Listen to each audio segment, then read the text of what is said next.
नमस्ते विद्यार्थी मित्रांनो, वर्ग 7वा स्कॉलरशिप विषय गणित यामधील एक्सरसाइज 32.2 मधील क्वेश्चन्स आपण या व्हिडिओमध्ये बघणार आहोत. यामधील प्रश्न बघण्याच्या अगोदर 32.1 मधील प्रश्न बघा, म्हणजे यामधील प्रश्न समजणे सोपे जाईल. त्याचप्रमाणे the properties of N equality च्या संबंधित हे सर्व प्रश्न आहेत. त्यामुळे त्या addition property of N equality, subtraction property आणि division property of N equality याचा सरावही तुम्हाला असणं आवश्यक आहे. Question 1. Amay had 360 rupees. Amay had rupees 360 with him. The number of notes, आता हे नोटांचे संबंधित उदाहरण आहे. The number of notes of rupees 10 is double the number of notes rupees 50 and the number of rupees notes of 5 are more by 12 than the number of notes of rupees 50. Find the total number of notes. Total number किती आहे notes ते बघायचे आणि amount आहे 360. आता हे पहिल्यांदा हे कंपॅरिझन कशाशी केलंय ते आपल्याला बघावं लागेल, म्हणजे ते सोपं जाईल. पहिलं, the number of notes rupees 10 is double the number of rupees 50. आता हे 50 शी कम्पेअर केलंय 10 ला, आणि the number of notes rupees 5 are more by 12 than number of notes rupees 50. हे पण 50 शी कम्पेअर केलंय, म्हणजे 50 ची व्हॅल्यू आपण जर एक्स घेतली तर मग 10 रुपीज आणि 5 रुपीजच्या नोट्स तुम्हाला घेणं सोपं जातं. बघा, पहिलं, let number of notes rupees 50 equals to X. 50 रुपीजच्या एक्स नोट्स आहेत. मग आता the number of notes of rupees 10, मग 10 रुपीजच्या किती होतील? Double the number of notes, 50च्या डबल म्हणजे काय होईल ते 2x. आणि रुपीज 5च्या नोट्स किती होतील ते इथे दिलंय बघा. And the number of notes of rupees 5 are more by 12, म्हणजे ह्यापेक्षा 50 रुपीज पेक्षा 12 ने, म्हणजे ते काय येतील x प्लस 12. हे झाले त्यांची नोटांची संख्या. ठीक आहे. आता मग याचं अमाऊंट कसं काढता, मागच्या एक्सरसाइज मध्ये सुद्धा अशा प्रकारचं एक उदाहरण होतं. मग अमाऊंट काढत असताना आपण काय करतो असतो, the number of notes multiply त्याचं जे व्हॅल्यू असेल ती, म्हणजे याची अमाऊंट किती येईल या ठिकाणी, जे 50 रुपीजच्या नोट्स असतील त्याची टोटल अमाऊंट किती होईल, 50 इंटू एक्स, म्हणजे 50x. 10 रुपीज जे आहे त्याची अमाऊंट किती होईल, 10 इंटू 2x, म्हणजे येईल 10 टू 20x. आणि 5 रुपीजचे काय होईल, 5 इंटू एक्स प्लस 12, म्हणजे 5x प्लस आणि 12 इंटू 5 60. ठीक आहे. आणि ह्याचे सर्वांची ऍडिशन, ह्या टोटल सर्वांची ऍडिशन किती आहे, 360. म्हणजे किती येते, 50 60 70 75x प्लस 60. ही झाली टोटल अमाऊंट. आणि ही टोटल अमाऊंट किती आहे, 360. मग therefore 75x plus 60 equals to 360. आता हे 60 कडे गेल्यानंतर मायनस होईल, म्हणजेच काय येईल ते 75x इक्वल्स टू 360 मायनस 60, म्हणजे ते येईल 300. आता इथे परत division property of N equality, इकडे 75 ने डिवाइड केलं, इकडे 75 ने डिवाइड केलं, म्हणजे x equals to 300 divided by 75. इथे कॅन्सलेशन करूयात. हे 25 ने डिव्हिजिबल आहे. 25 3 जा 75, 25 1 जा 25, इथे किती होतात मग 5, म्हणजे 50 होतात. आणि 25 2 जा 50, आणि हे 3 ने 12, 3 4 जा 12, म्हणजे एक्स ची व्हॅल्यू किती आली, 4. एक्स ची व्हॅल्यू किती आली, 4. आता मग या ठिकाणी आपल्याला काय विचारलंय, find the total number of notes. Total numbers किती नोट्सचे ते विचारलंय. मग आता इथं एक्स ची व्हॅल्यू आपल्याला 4 टाकायची. मग 50 रुपयाच्या किती नोटा होतील, 4. इथे जर 4. 10 रुपीज 2x, म्हणजे 2 इंटू 4 ते येतील 8. इथे येतील त्या 8. आणि 5 रुपयाचे काय होतील, x प्लस 12, म्हणजे 4 प्लस 12 ते किती येतील 16. आणि ह्या सर्वांची ऍडिशन 10 18 आणि हे 2 28 नोट्स. टोटल किती नोट होतील त्या 28. किंवा आपल्याला एखाद्या पर्टिक्युलर ची विचारली जाऊ शकते की 10 रुपयाची किती, 5 ची किती, 50 ची किती, तर मग फक्त तेवढंच व्हॅल्यू आपल्याला काढावी लागेल. Question number 2. if 5x minus 16 upon 7x minus 18 is equals to 2 upon 3. Simple आहे. या ठिकाणी क्रॉस मल्टिप्लिकेशन करायचं आहे, याचा आणि याचा मल्टिप्लिकेशन आणि याचा आणि याचा मल्टिप्लिकेशन. मग या ठिकाणी अगोदर हा घेतला किंवा अगोदर हा जरी घेतला, कोणता घेतला तरी त्याने काय फारच फरक पडत नाही. तर हा घेतला 3 × 5 15x मायनस 16 × 3 ते याला 48, हे 2 ने याला मल्टिप्लाय केलं 14x आणि हे -36. आता इथं आपण एका स्टेपमध्ये घेऊया. ज्याने मागचा व्हिडिओ बघितला असेल त्याच्यामध्ये अशा प्रकारची बरेच उदाहरणं होती. हे 14 इकडे घेतलं म्हणजे ते सबट्रॅक्शन प्रॉपर्टी ऑफ अनइक्वॅलिटी, म्हणजे 15x minus 14x equals to हे -36 आणि इकडे होईल 4 + 48. 15x मायनस 14x ते आलं x इज इक्वल्स टू, आणि ते हे निगेटिव्ह आणि एक पॉझिटिव्ह आहे. एक पॉझिटिव्ह इंटिजर आणि एक निगेटिव्ह इंटिजर असेल तर मग काय होतं, त्यांच्यातला डिफरन्स काढला जातो. म्हणजे याच्यातला डिफरन्स काढून त्याला मोठ्या मॅग्निट्यूड जे असेल त्याचं साईन दिलं जातं, किंवा थोडक्यात मोठ्या संख्येचं साईन दिलं जातं. 8 - 6 2, 4 - 3 1, आणि इथं मोठी कोणती आहे 48, म्हणजे साईन प्लस, म्हणजे ते काय येईल +12. एक्सची व्हॅल्यू आली 12. Option number 4. Question number 3. Present age of Soham is 20 years more than the present age of Sachin. 3 years hence, 3 वर्षानंतर, it will be the thrice that of Sachin. Find the present age of Soham.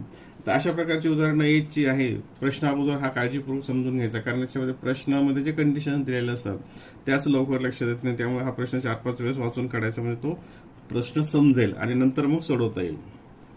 आता पहिल्यांदा present age.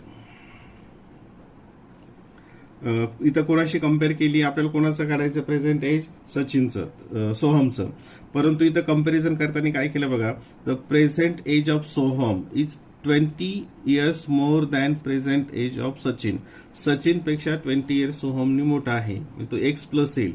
जर आपण Soham x घेतलं तर ते मायनसमध्ये जाईल. तर मायनसचे उदाहरण थोडेसे अवघड जातात, म्हणून आपण काय करूयात, अगोदर सचिनचं एज घेऊयात. समजा सचिन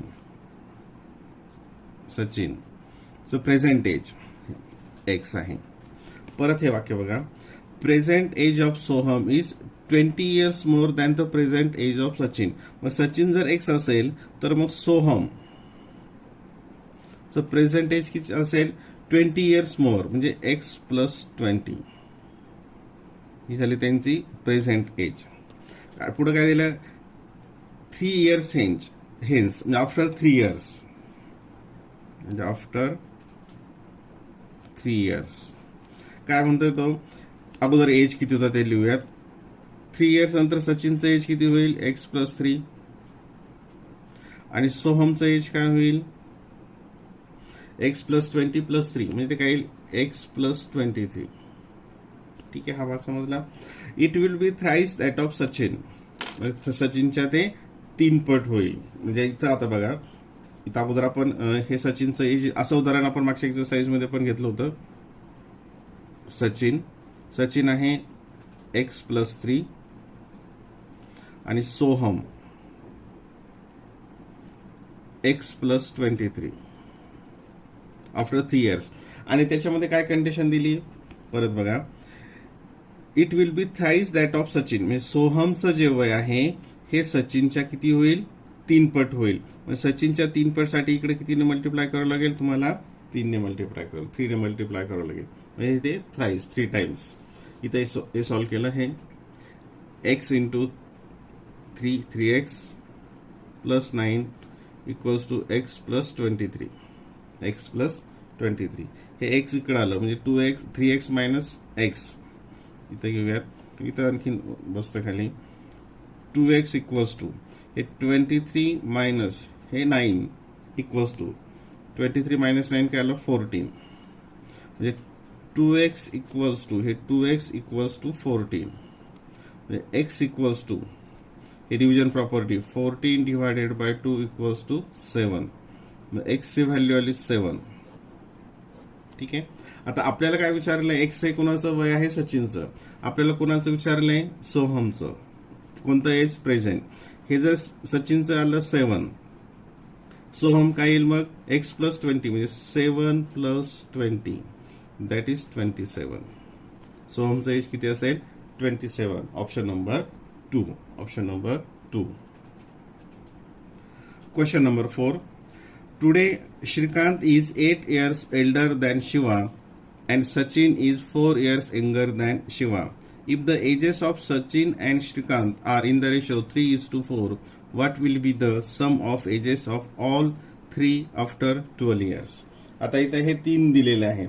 आता अशी उदाहरणं असतं, मी मगाशी म्हटल्याप्रमाणे हे उदाहरण अत्यंत काळजीपूर्वक वाचायचं म्हणजे आपल्याला तो प्रश्न समजतो. आता पहिल्यांदा हे कुणाशी कम्पेअर केलंय बघूयात. आता या ठिकाणी today Shrikant is 8 years older than Shiva. कुणाशी कम्पेअर केलंय? शिवासोबत. And Sachin is 4 years younger than Shiva. आणि हा सचिनचं एज कुणासोबत कम्पेअर केलंय? शिवासोबत. शिवाची व्हॅल्यू जर आपण एक्स घेतली तर मग आपल्याला श्रीकांत आणि सचिनचं वय घेणं सोपं जाईल. Let present age of Shiva equals to x. मग श्रीकांत, आता हे सगळंच यसने आल्यामुळे आपल्याला हे स्पेलिंग लिहायची गरज पडते, नाही तर आपण नुसतं इनिशियल लेटर सुद्धा लिहू शकतो. Shrikant is 8 years elder. 8 years elder म्हणजे त्याच्यापेक्षा मोठा, म्हणजे काय येईल तो x plus 8. And Sachin is 4 years younger. Younger म्हणजे लहान. मग सचिन किती येईल? याच्यापेक्षा 4 years लहान, म्हणजे एक्स मायनस 4 years. हे झाले त्यांचे आजचे एज. इथं काय दिलं पुढचं? If the ages of Sachin and Shrikant are in the ratio 3:4. आता सचिनचं आणि श्रीकांतचं बघा, इथे रेशो घेऊयात. सचिन अँड श्रीकांत. मग सचिन किती आहे? x/4. आणि श्रीकांत किती आहे? x + 8 इक्वल्स टू, यांचा रेशो किती आहे? 3:4. 3:4. क्रॉस मल्टिप्लिकेशन मग अशा घेतल्याप्रमाणे. आता इथे 4x मायनस 16, 3x, हे x × 3 आणि हे 8 × 3 24 झालं ते 24. आता इथे इक्वेशन आपण सॉल्व्ह करूयात. हे इकडं आलं 4x minus 3x direct x येईल आता, आणि 24 प्लस हे 16 इकडं प्लस होईल, म्हणजे एक्सची व्हॅल्यू आली 0 आणि हे 40. एक्सची व्हॅल्यू किती आली? 40 years. आणि काय विचारलं आपल्याला? What will be the sum of ages of all 3 after 12 years. आता या ठिकाणी हे 2 प्रकारे करता येतं. यांचं आपण प्रेझेंट एज आपण कॅल्क्युलेट करूयात. आणि प्रेझेंट एज मध्ये प्रत्येकाचं 12 म्हणजे किती त्याच्यामध्ये ऍड करावं लागेल? 36. म्हणजे त्यांचं 12 वर्षानंतरचं वय आपल्याला मिळेल. प्रेझेंट एज किती येतं बघूयात. आता इथं शिवा ते किती आलं? 40. श्रीकांत x + 8 म्हणजे 40 + 8 48. सचिन x - 4 म्हणजे 40 - 4 म्हणजे आलं 36. आणि the sum of present age, आजच्या वयांची त्यांची ऍडिशन किती येते? 6 + 8 कॅरी 1 आणि 4 4 4 हे 124. ही आलं प्रेझेंट एज. आणि आफ्टर 12 years प्रत्येकाचं 12 म्हणजे किती होईल? ते 36 त्याच्यामध्ये ऍड करावं लागतील. नाहीतर मग इथं याच्यामध्ये 12 ऍड केले, याच्यामध्ये 12 केले, याच्यामध्ये 12 केलं आणि नंतर मग ऍडिशन केले, ते आणखी उदाहरण मोठं होईल. 6 + 4 10 carry 1 4 5 6 1 160. 160. Option number 2. Question number 3. In a school at Bede, the number of girls in class 8 is 5 more than the half of the number of boys in that class. If the total number of students in class is 65, find the number of girls in that class. Simple आहे. इथं बॉईजची comparison केलंय. समजा number of boys equals to x. Boys जर x असतील तर girls किती असतील बघा. Girls 5 more than half the number of boys. म्हणजे गर्ल्सची संख्या किती असेल? मुलांचा हाफ त्याच्यापेक्षा 5 ने मोर म्हणजे +5. x/5 म्हणजे हाफ झालं आणि 5 मोर म्हणजे त्यात +5 झालं. आणि दोघांची मिळून संख्या किती आहे? 65. देअरफॉर हे बॉईज आणि हे गर्ल्स x/2 +5 आणि याची ऍडिशन किती येते? 65. त्याची ॲडिशन येते 65. आता या ठिकाणी हे 2-3 प्रकारे करता येऊ शकतं. मागे पण आपण उदाहरण सोडलं. हे 2 कॅन्सल करण्यासाठी प्रत्येकाला 2 ने मल्टिप्लाय केलं किंवा हे 5 आपण इकडे पाठवलं तर ठीक आहे. पहिल्यांदा आपण काय करूया, 2 कॅन्सल करण्यासाठी हे सोपं जातं. इथं प्रत्येक टर्मला 2 ने मल्टिप्लाय केलं, इथं 2 ने मल्टिप्लाय केलं, इथं 2 ने, इथं 2 ने आणि इथं 2 ने. तर काय येईल, 2 × x 2x प्लस हे 2 आणि हे 2 कॅन्सल झालं. इथं आलं x plus 10 equals to 130. 2 plus x हे 3x इक्वल्स टू 130 हे मायनस 10 इक्वल्स टू 120. त्याला ते 120 आणि हे x ने इकडे काय होईल, याला डिवाइड होईल. Division property of N equality. हे 3 ने आलं इथे डिवाइड. 3 4 जा किती आलं, x ची व्हॅल्यू 40. आपल्याला काय विचारलंय, find the number of girls, म्हणजे बॉईज आले 40. मग गर्ल्स काय येईल, 40/2 प्लस 5 इथं दिलेलंच आहे, म्हणजे 20 plus 5 that is 25. Option number 3. Option number 3. Question number 6. 80 beads 80 मणी remain with Swati after making 3 strings using 1/4, 1/2 and 1/8 of the beads she had. Find the number of beads used by Swati to make the 3 strings. आता हा प्रश्न थोडासा अवघड आहे. आपण अगोदर त्याला व्यवस्थित समजून घेऊयात की स्वातीकडे काही मणी आहेत, बीड्स आहेत. त्यातल्या तिनं काय केलं, 3 स्ट्रिंग बनवल्या, 3 माळा बनवल्या. आणि पहिल्यासाठी टोटल जे मणी असतील त्याच्या 1/4 घेतले, दुसऱ्यामध्ये त्या टोटल पैकी 1/2 घेतले आणि नंतर 1/8 घेतले. एवढं झाल्यानंतर परत किती उरले, तिच्याकडे 80 बीड्स उरले. तर तिच्याकडे टोटल नाही, तिने किती 3 याच्यासाठी किती मणी वापरले असा तो प्रश्न आहे. आता समजा let Swati has beads x, number of beads तिच्याकडे x आहेत असं आपण गृहीत धरलं. तिच्याकडे किती बीड्स आहेत, x आहेत. त्यापैकी तिनं पहिले जी स्ट्रिंग आहे त्यासाठी किती वापरले, 1/4x. म्हणजे पहिल्यासाठी काय येईल बघा, आता 1/4x पहिल्यासाठी, दुसऱ्यासाठी 1/2x आणि तिसऱ्यासाठी 1/8x. म्हणजे इथं काय होईल, हे याला मल्टिप्लाय होईल. म्हणजे इथं येईल x/4, x/2 आणि x/8. त्यात मी डायरेक्ट लिहितो इथे, मुद्दाम थोडंसं साईडला सांगितलं. म्हणजे पहिली जी स्ट्रिंग असेल त्याच्यामध्ये किती यूज केले, x/4. दुसरी जी स्ट्रिंग असेल त्याच्यामध्ये यूज केले x/2 आणि तिसरी जी स्ट्रिंग त्याच्यामध्ये केले x/8. एवढे यूज करून किती उरले, परत 80 उरले. आणि टोटल किती होते, x होते. टोटल किती होते, x होते. ठीक आहे, हा भाग नीट समजून घ्या कारण याच्यावरच हे पुढचं उदाहरण अवलंबून आहे. आता आपल्याला हे काय करायचं, हे कॅन्सल करायचं तिकडचे हे डिनॉमिनेटर्स. तर अशा वेळेस काय केलं जातं की ह्या तिघांचा जो LCM आहे तो काढला जातो. आणि 4, 2 आणि 8 याचा LCM किती आहे, 8. आणि त्या 8 LCM न ह्या प्रत्येक टर्मला मल्टिप्लाय केलं जातं. प्रत्येक टर्मला मल्टिप्लाय केलं जातं. मग इथं 8 ने मल्टिप्लाय केलं, इथं 8 ने मल्टिप्लाय केलं, इथं पण 8 ने, इथं 8 ने आणि इथं 8 ने. ठीक आहे, इथं मल्टिप्लिकेशनचं साईन. इथे 4 1 4, 4 2 8, इथं आलं 2x.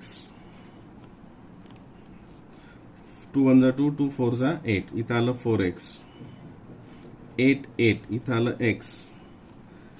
8 इंटू 80 इंटू 8, इथं आलं 640 आणि इथं आलं 8x. 8 इंटू x, इथं आलं 8x.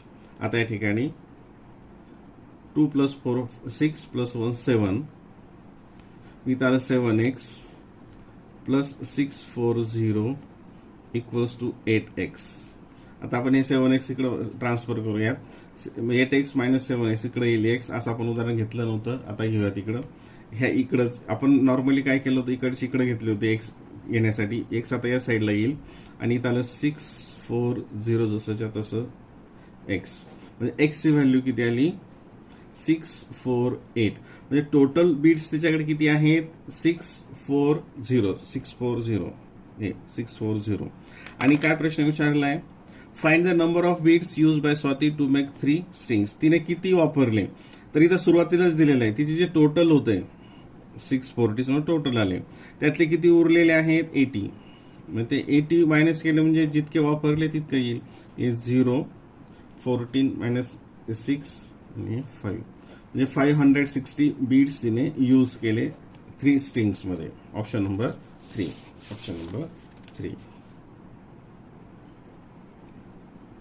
Question number 7. Karan has the same number of notes of rupees 20 and rupees 50. He has rupees 4900 in total. Find the total number of notes he has. अशा प्रकारची उदाहरण आपण सोडवलेली आणि त्या तुलनेत सोपं आहे कारण दोन्हीच्या नोट्स काय सेम आहे. Let 20 rupees note, rupees 20 notes equals to x आणि मग 50च्या पण किती होतील एक्स. दोघांच्या पण काय आहेत सेम नोट्स आहेत. मग आता अमाऊंट 20 रुपीच्या नोट्सची किती अमाऊंट होईल 20 इंटू एक्स 20x आणि 50 रुपीचा अमाऊंट किती होईल 50 इंटू एक्स म्हणजे 50x 20x आणि 50x ते टोटल किती झालं 70x. ही झाली अमाऊंट आणि ही अमाऊंट किती आहे 4900 म्हणजेच काय येईल 70x equals to 4900 with a division property x equals to हे 4900 हे 70 डिवाइड होतील. हे 0 गेलं हे 0 गेलं. x इक्वल्स टू हे 7 7 जा 49 x इक्वल्स टू 70 म्हणजे किती आले नोट्स प्रत्येकाच्या 70 आणि आपल्याला काय विचारलंय टोटल नंबर ऑफ नोट्स म्हणजे याच्या पण 70 याच्या 70 दोन्ही मिळून किती झाल्या 140. दोन्ही मिळून किती झाल्या 140. Option number 4. Option number 4. Question number 8. The difference between 5 times and 9 times of number is 144. Find 2/3 of that number of किंवा द सेम नंबर म्हणजे एका नंबर मधला 5 टाइम्स आणि 9 टाइम्सचा फरक किती आहे 144 आणि त्याचा 2/3 काढायचा आहे. अगोदर ती नंबर कोणती आपल्याला ती शोधावं लागेल. समजा नंबर आहे let that number is x. Number x आहे मग त्याचं 5 टाइम्स म्हणजे काय येईल 5x आणि 9 टाइम्स काय येईल 9x आणि त्यांच्यातला डिफरन्स म्हणजे सबट्रॅक्शन काय येईल 144. सिंपल आहे म्हणजेच 9x minus 5x equals to 144. 9 minus 5 4x equals to 144. इथं डिव्हिजन प्रॉपर्टी ऑफ इनइक्वालिटी 4 ने इकडे डिवाइड केलं. 4 1 जा 4 4 2 जा 8 4 3 जा 12 तर 2 आला आणि 4 6 जा म्हणजे x ची व्हॅल्यू काय आली 36. ती नंबर कोणती आहे 36 आणि काय विचारले फाइंड 2/3 ऑफ द नंबर म्हणजे ह्या 36 चा किती काढायचा आहे 2/3 काढायचा आहे म्हणजे 36 इंटू 2/3 या ठिकाणी 3 1 जा 3 3 2 जा 6 त्याला 12 12 into 2 24. Option number 3. Option number 3. Question number 9. परत हे आणखीन एज रिलेटेड आहे. The age of Prashant is 6 years less than thrice the age of his younger brother. If Prashant is 21 years old how old is younger brother. आता इथं प्रशांतचं age already दिलेलं आहे आणि कुणाचं दिलंय यंगर सी कंपॅरिझन केलंय. समजा त्याचा जो यंगर ब्रदर आहे त्याचं एज आहे यंगर ब्रदर. यंगर म्हणजे लहान. यंगर ब्रदर्स एज एक्स घेतला. आता इथं कंपॅरिझन कशी केली बघा. The age of Prashant is 6 years less 6 वर्ष लहान कशाच्या thrice the age of younger brother म्हणजे इथं प्रशांतचं एज परत बघा एकदा किती येईल थ्राइस म्हणजे 3 पट पेक्षा 6 ने लहान म्हणजे 3x मायनस 6. बघा प्रशांतचं एज किती आहे परत हे वाक्य कारण हे वाक्य पुन्हा पुन्हा वाचून ते समजून घ्यावं लागतात. Prashant is 6 years less than thrice the age of younger brother. Younger brother x झाला त्याचं थ्राइस आलं 3x आणि त्याच्यापेक्षा 6 ने लेस तो आलं -6 आणि काय दिलं इफ प्रशांत इज 21 years म्हणजे आता हे प्रशांत हे इथं सोपं आलं हे म्हणजे हे 3x मायनस 6 हे प्रशांतचं एज ते किती आहे 21. ते किती आहे 21. मग आपल्याला कोणाचं विचारलं यंगर ब्रदरचं. यंगर ब्रदरचं म्हणजे तर एक्स ची व्हॅल्यू काढावं लागेल 3x इक्वल्स टू हे 21 प्लस 6 इक्वल्स टू 27 आणि हे 3 इकडे डिवाइड होतील. आता तुम्ही एका स्टेपमध्ये सुद्धा असे कॅल्क्युलेशन्स करू शकाल. आणि 3 9 जा म्हणजे एक्सची व्हॅल्यू आली 9. म्हणजेच यंगर ब्रदरचं एज किती आहे 9 years. Option number 1. Option 1. Question number 10. The denominator of fraction is greater than the numerator by 6. If the numerator is decreased by 1 and the denominator is increased by 9, then new fraction is equivalent with 1/2. Find the original fraction. आता इथे सुद्धा हे वाक्य 2-2-3-3 वाचावं लागतं तेव्हा ते समजतं. ओरिजिनल फ्रॅक्शन बघा आता. ओरिजिनल फ्रॅक्शन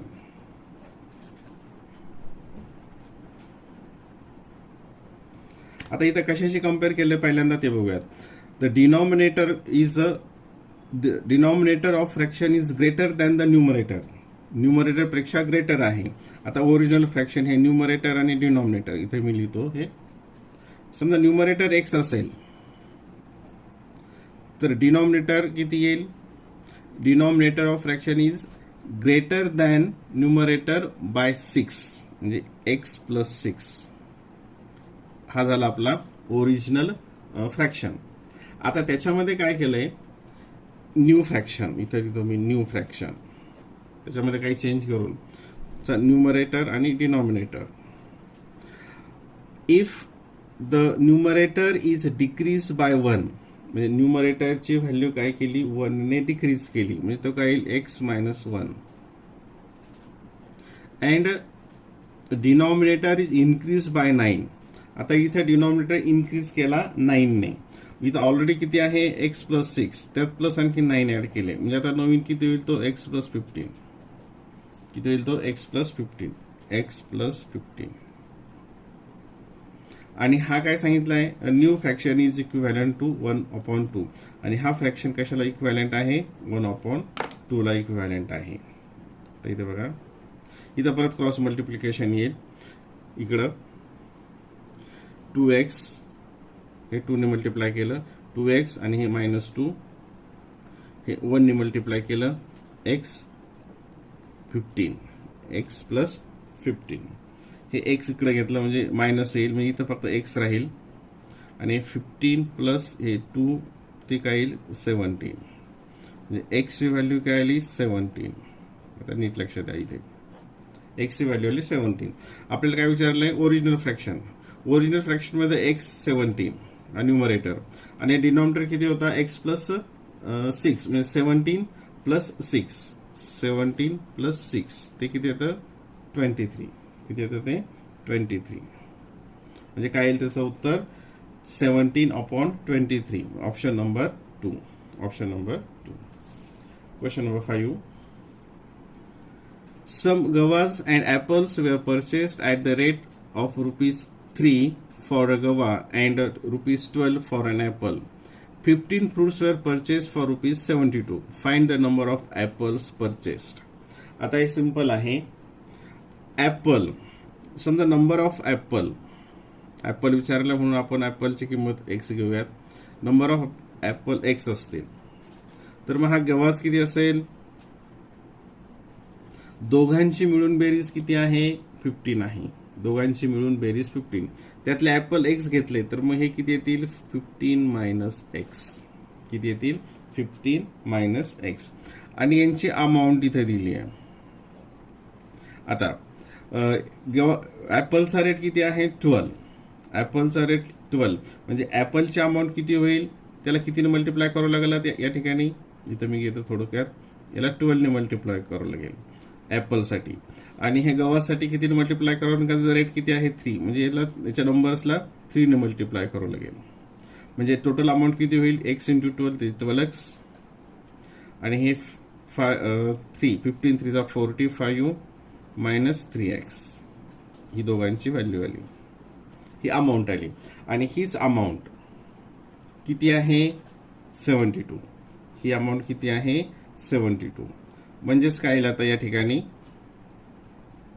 बघा 12x प्लस 45 मायनस 3x हे दोन्ही अमाऊंट मिळून किती होतात 72. दिलेलं आहे तिथे. 12x मायनस 3x ते आलं 9x इक्वल्स टू 72. हे इकडं प्लस आहे, इकडं झालं minus 45. Subtraction property of N equality. 9x equals to 72 minus 45.